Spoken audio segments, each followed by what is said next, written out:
కాకినాడ జిల్లా జగ్గంపేట మండలం రాజపూడి గ్రామంలో యానిమేటర్పై జరుగుతున్న అసత్య ప్రచారానికి నిరసనగా డ్వాక్రా గ్రూప్ సభ్యులు యానిమేటర్లు ధర్నా చేపట్టారు. ఎటువంటి నిజ నిర్ధారణ లేకుండా కొంతమంది యానిమేటర్ ధవరసింగు హైమావతిపై దుష్ప్రచారం చేయడం తగదని వారు ఆగ్రహం వ్యక్తం చేశారు. నిజానిజాలు తేల్చాలని డిమాండ్ చేస్తూ సుమారు 7,75,000 విషయంలో తప్పుడు ఆరోపణ చేస్తూ హైమావతి వ్యక్తిత్వాన్ని కించపరుస్తున్నారని సభ్యులు ఆవేదన వ్యక్తం చేశారు.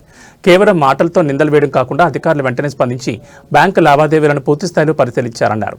బ్యాంకు రికార్డుల ప్రకారం విచారణ జరిపి అసలు తప్పు ఎక్కడ జరిగిందో తేల్చాలని డిమాండ్ చేశారు.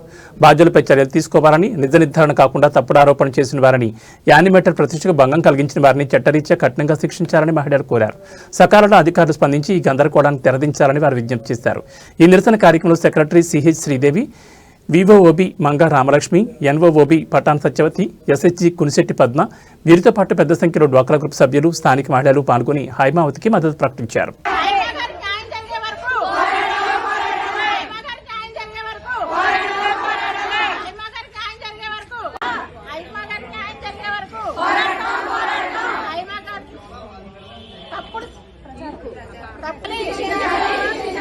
తప్పుడు ప్రచారం చేసిన వాళ్ళని శిక్షించాలి.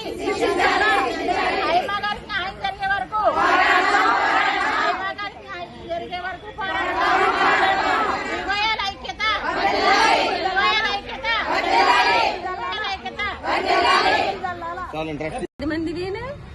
బ్యాంక్ మేనేజర్ గారు ఇలా 2-3 నెలలకు ఒకసారి వస్తున్నాయని చెప్పేసి పొదుపు తీసేయడం జరిగింది.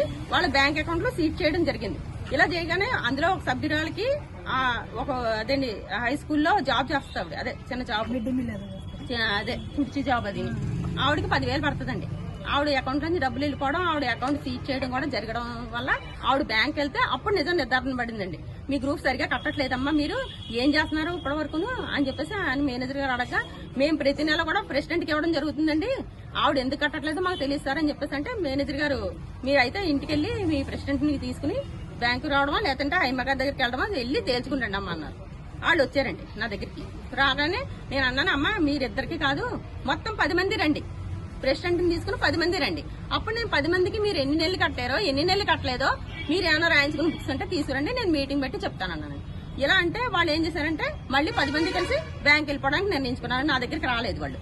నా దగ్గరికి వస్తే నేను చెప్తానండి ఏం జరిగింది ఏంటన్నది నేను చెప్తాను. నా దగ్గర రాకుండా బ్యాంక్ వెళ్ళడానికి నిర్ణయించుకున్నారండి. నిర్ణయించుకోగానే నాకు ఫోన్ చేసింది ప్రెసిడెంట్, ఇలా బ్యాంక్ వెళ్తున్నారు హైమ గారు, మీరు రండి బ్యాంక్ అని చెప్పేసి అంటే నేను వెళ్దాం అనుకున్నానండి. మళ్ళీ తర్వాత ఇంకోసారి మళ్ళీ కాల్ చేసి మేనేజర్ గారు లేరని చెప్పండి మేడం గారు, నేను తర్వాత వచ్చి మీతో మాట్లాడతాను అని చెప్పేసి చెప్పిందండి. మేనేజర్ గారు లేరని ఎలా చెప్తారమ్మా, అందులో సెక్రటరీ కొడుకేమో సిజిబి బ్యాంక్ లో పనిచేస్తున్నాడు, ఆ అబ్బాయి కూడా నన్ను అడిగాడు మేనేజర్ గారు ఉన్నారా లేరా అని. ఆ అబ్బాయి ఫోన్ చేసినా తెలిసిపోద్ది కదా మేనేజర్ గారు ఉన్నారా లేదా, అయినా నువ్వు అంత దొంగతనం ఎందుకు, 10 మందితో రా అని చెప్పానండి. నాకైనా మీటింగ్ ఉందని, నాకు వేళ రావడం కుదరదు, మీరు వెళ్ళి మాట్లాడండి, నేను తర్వాత వస్తానని చెప్పానండి. నాకు ఆవేళ వివో మీటింగ్ ఒకటండి, ఇక్కడేమో జూమ్ జరుగుతుందండి ఇక్కడ. నేను దానికి రావడానికి నేను రెడీగా ఉన్నాను సార్ అంటే.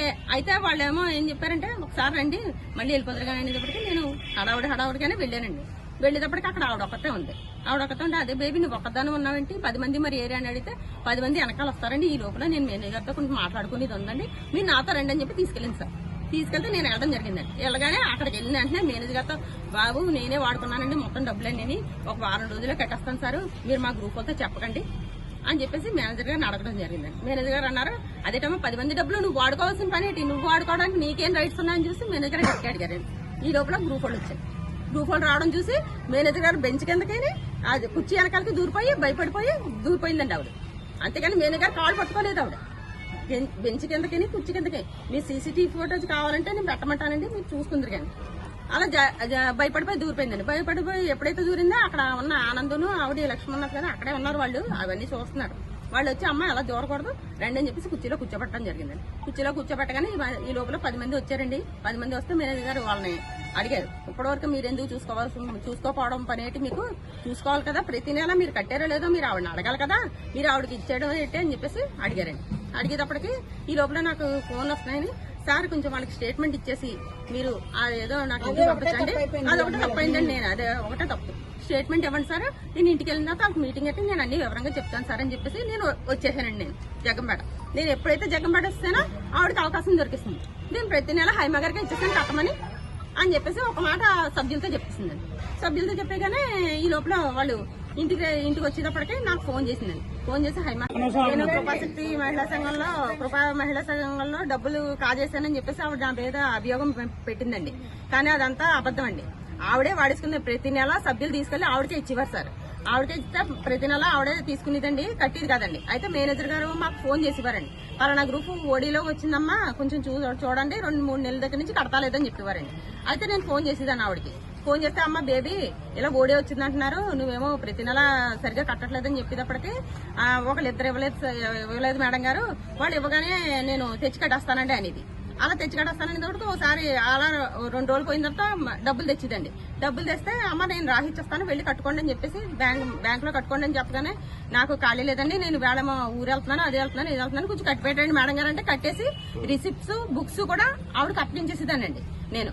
అలా అంటే మాకు ఒకటే గ్రూప్ కాదు కండి, అలా కట్టేసింది కదా, మాకు రికవరీ కావడమే కావాలండి. మేనేజర్ గారికైనా మాకైనా సరే రికవరీ అవ్వడం కావాలి.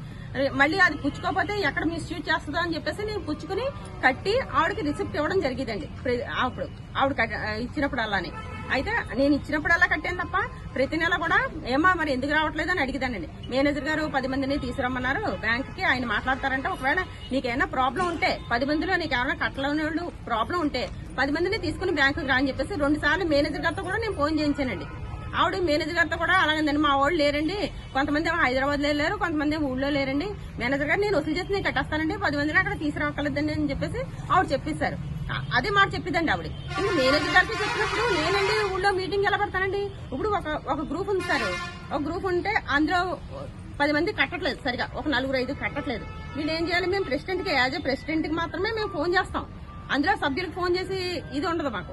వాళ్ళు ఏం చేయాలంటే అమ్మ పలానా వాళ్ళు కట్టలేదు, కొంచెం వాళ్ళు మొండిగా ఉన్నారు, రండి మేడం గారు నేను మీటింగ్ పెడతాను, మీరు మాట్లాడండి వాళ్ళతో అంటే మేము మాట్లాడుతాను. నేను ప్రతి గ్రూప్ కి అలాగే చేస్తానండి. ఆ ఎస్సీ గ్రూప్ లో చాలా గ్రూపులు కట్టవండి. దానికి మేనేజర్ గారు, సిసిబి మేనేజర్ గారు ఒక మనిషిని పంపుతారండి. ఆ మనిషిని పంపితే మేము ప్రెసిడెంట్ ఇంటికి వెళ్తాం, పలానా వాళ్ళు కట్టట్లేదు అంటే వాళ్ళ ఇంటికి వెళ్లి అడిగే అధికారం ఉంది కానండి, ఈ ప్రెసిడెంట్ పిలవకుండా వెళ్లే అధికారం మాకు లేదండి. ఇప్పుడు నేను అక్కడ దొరికానండి. అంటే సభ్యులకి చెప్పలేదన్న మాట ఒకటే తప్ప మొత్తం సభ్యులందరూ కూడా ఆవిడకే కట్టారు తప్ప నాకెవ్వరు కూడా నాకు తెచ్చివ్వలేదండి.